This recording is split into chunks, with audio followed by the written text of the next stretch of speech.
Hello everyone, welcome back to another small video. അപ്പോൾ ഇത്തവണ ഒരു കുഞ്ഞു റെസിപ്പിയാണ്, വേറെ ഒന്നുമല്ല, നമ്മുടെ സ്വന്തം പാലൈസ്. അപ്പോൾ പാലൈസ് എങ്ങനെയാണ് ഉണ്ടാക്കുന്നത് നോക്കാമല്ലേ. അപ്പോൾ അതിന് വേണ്ടിയിട്ട് നമുക്കൊരു 2 കപ്പ് പാല് തിളപ്പിക്കാൻ വെക്കാം കേട്ടോ. അപ്പോൾ 2 കപ്പിൽ 1 കപ്പ് എന്ന് പറയുന്നത് 240 ml ആണ് കേട്ടോ അളവ് വരുന്നത്. അങ്ങനെ 2 കപ്പ് പാൽ അടുപ്പത്ത് വെച്ചിട്ടുണ്ട്. ഇതിലേക്ക് നമുക്ക് കുറച്ച് പഞ്ചസാര ചേർത്ത് കൊടുക്കാം. അപ്പോൾ ഏകദേശം ഒരു 1/4 കപ്പ് പ്ലസ് ഒരു 1-2 ടേബിൾ സ്പൂൺ കൂടി അധികം ചേർത്തിട്ടുണ്ട് കേട്ടോ. പഞ്ചസാര നന്നായി നമുക്കൊന്ന് തിളപ്പിച്ച് റെഡിയാക്കി എടുക്കാം. പിന്നെ ഇത് കൂടാതെ ഞാനൊരു 1/4 കപ്പ് പാലും കൂടി എടുത്തിട്ടുണ്ട് ചെറിയൊരു ബൗളിൽ. ഇതിലേക്ക് ഞാനൊരു 1 ടേബിൾ സ്പൂൺ കോൺഫ്ലോർ ആണ് ചേർത്ത് കൊടുക്കുന്നത്. നമുക്ക് നന്നായിട്ടൊന്ന് മിക്സ് ചെയ്തിട്ട് മാറ്റി വയ്ക്കാം.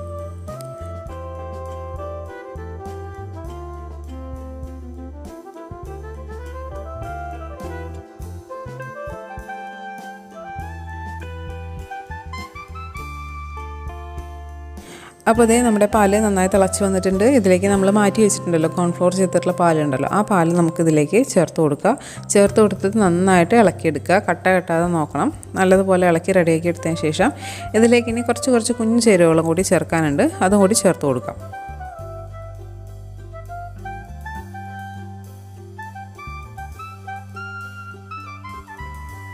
അപ്പോൾ പാല്, പഞ്ചസാര, കോൺഫ്ലോർ ഇത്രയും ഐറ്റംസ് നമ്മൾ ഓൾറെഡി മിക്സ് ചെയ്തിട്ടുണ്ട്. ഇനി ഇതിലേക്ക് നമുക്ക് ഒരു നുള്ളു ഉപ്പ്, ഒരു നുള്ളാണ് ഇടാൻ പാടുള്ളൂ. ഇതേ കണ്ടില്ലേ, ഒറ്റ നുള്ളു ഉപ്പിട്ട് കൊടുക്കാം. നമുക്ക് ആ ടേസ്റ്റ് ഒന്ന് ബാലൻസ് ചെയ്യാൻ വേണ്ടിയിട്ടാണ്. പിന്നെ നമുക്കിതിലേക്ക് ഒരു നുള്ള് നമ്മുടെ ഏലക്കാപ്പൊടി ചേർത്ത് കൊടുക്കാം. പിന്നെ അതുകൂടാതെ നമുക്കിതിലേക്ക് ചേർത്ത് കൊടുക്കാനുള്ളത് വാനില എസൻസ് ആണ്. അത് ഞാനിപ്പോൾ 1 ടീസ്പൂൺ ചേർത്ത് കൊടുത്തിട്ടുണ്ട്. 1 ടീസ്പൂണോ അല്ലെങ്കിൽ 3/4 ടീസ്പൂണോ ധാരാളമാണ്. അതും കൂടി നമുക്ക് ചേർത്ത് കൊടുത്തിട്ട് നന്നായിട്ടൊന്ന് മിക്സ് ചെയ്ത് റെഡിയാക്കി എടുക്കാം കേട്ടോ.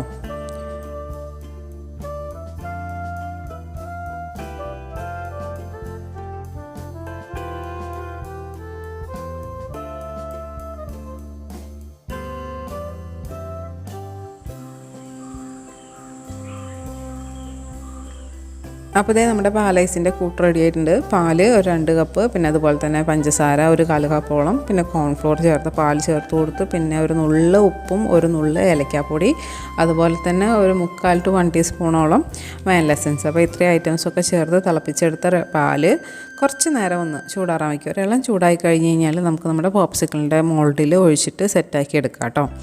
അപ്പോൾ ഞാനിനി ഇത് മോൾഡിലേക്ക് ഒഴിച്ചു കൊടുക്കാൻ പോവാണ്. അപ്പോൾ എൻ്റെ കയ്യിൽ 4 എണ്ണമുള്ള ഒരു മോൾഡാണുള്ളത്. അതിലേക്ക് കറക്റ്റ് പാകമാണ് കേട്ടോ 2 കപ്പ് പാലെന്ന് പറയുന്നത്. അപ്പോൾ ഇനി നമുക്ക് ഇതിലേക്ക് ഒഴിച്ചു കൊടുക്കാം. എന്നിട്ട് നമുക്ക് ഫ്രീസറിൽ വെച്ച് സെറ്റ് ചെയ്യാം. എന്നിട്ട് തണുപ്പോട് കൂടിയിട്ട് സെർവ് ചെയ്യാം.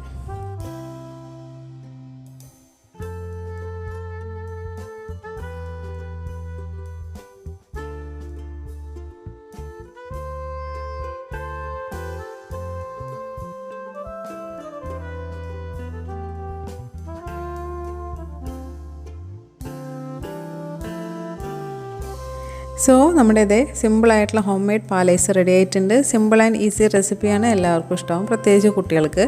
അപ്പോൾ എന്തായാലും ഒന്ന് ട്രൈ ചെയ്ത് നോക്കുക and let me no your feedbacks. അപ്പോൾ ആദ്യമായിട്ടാണ് ചാനൽ കാണുന്നതെങ്കിൽ സബ്സ്ക്രൈബ് ചെയ്യാൻ മറക്കരുത് കേട്ടോ. ചാനൽ സബ്സ്ക്രൈബ് ചെയ്യുന്നതിനൊപ്പം അടുത്തുള്ള ബെല്ലൈക്കണും കൂടി പ്രസ് ചെയ്യുക. So see you soon with another beautiful videos. Until then, take care. Bye. Assalamu alaikum. Thank you.